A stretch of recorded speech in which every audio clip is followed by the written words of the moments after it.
Hi there. I'm so excited to announce that our Flower Evolution program is now open to everyone. For a long time, we kept it kind of under wraps, secret club exclusivity, and now we're opening it to everyone. I'm really excited. And we're going to be sharing a series of videos this month about the elixir of the month and the flower of the month. I'm going to do some teaching about the flower and also really dive deep into what the magic superpower of this flower is going to do for you. If you've been in the Flower Evolution program for the last 5 years, thank you. This is going to be an amazing ride. And if you're new to the Flower Evolution or you'd like to become a member, you can now join even just for a month to try it out. This month, we're working with one of my favorite flowers. It's so beautiful and exotic, and it creates one of my favorite fruits, and that is the cacao blossom. So many people love chocolate. I know I'm a huge fan of chocolate for practices of transformation. Actually, in our retreats in Costa Rica, we would calculate, a bar per person per day that we would consume because of the minerals and magnesium, and we just found it to be a particularly grounding substance when working with some of those really intense Costa Rican orchids. So chocolate as a substance is already, we know it's a magical substance. So many people are doing cacao ceremonies, and this is the Cacao Flower Elixir.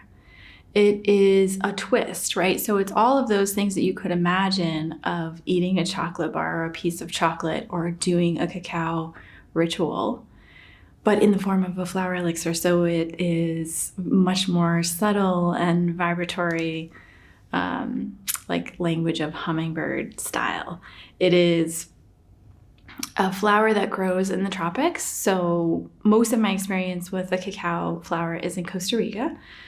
We spent some considerable time there and visiting a small family farm where we really got to see the whole process of what it's like to make from tree to bean and then eventually to bar for chocolate. But just to see like the life cycle and how it grows.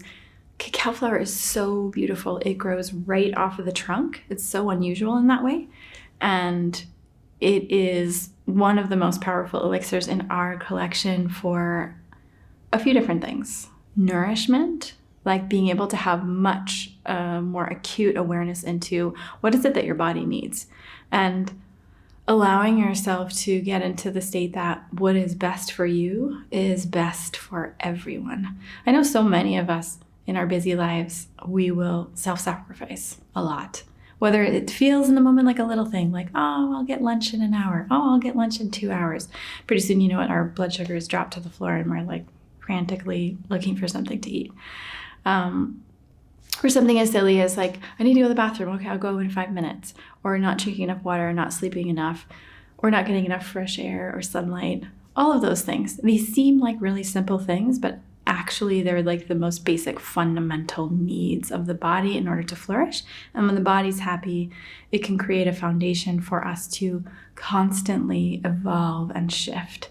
And so cacao flower helps us really gain an awareness into what is it that we need as individuals to thrive and to flourish, not just survive and get by, but really to thrive and flourish and to create a strong foundation so that we can be stable enough to handle a more accelerated rate of evolution or personal growth in our lives, so that we can handle a faster rate of having access to our own self-arising wisdom as well as insights from the earth.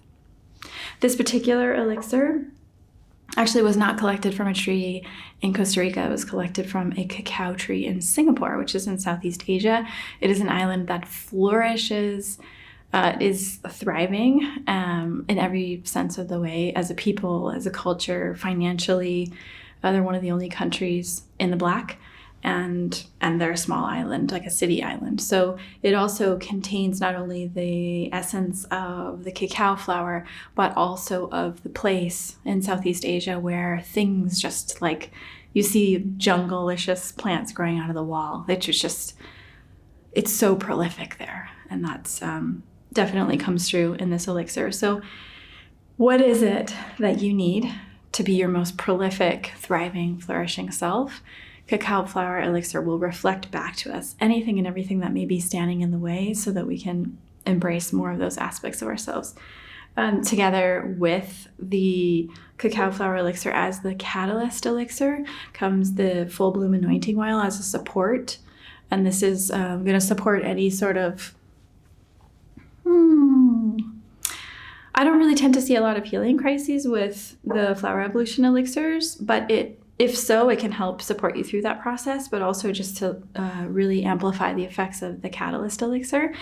And if you're familiar with Full Bloom, it's about taking huge leaps, not just taking baby steps. It's usually for those times in our lives when we are willing to just drop a ton of fears and self-limiting beliefs so that we can take a huge leap in our personal growth. So it's interesting. There is this sort of like expansion piece, as well as what are those things that keep us stable and nourished so that we can do the work of the transformation. And then also this month, because the theme is cacao, we're also sending out packets of cacao rasa. It is the best, it's like the beverage of choice. I drink it every day.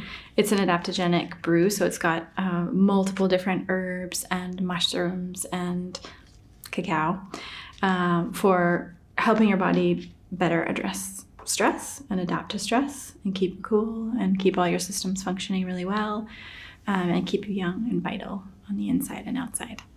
So this is the first video that we'll do in the series of cacao flower. So I want to leave you with a question of this week and related to the cacao flower is, what are the conditions that you need in order to thrive and flourish? If it's helpful, you can think back in past experiences when you really have felt like everything's been falling into place and you've really been thriving and flourishing. What were the conditions at that time? What is it that you need, your body, your basic needs, your mind needs to set a strong foundation to thrive and flourish?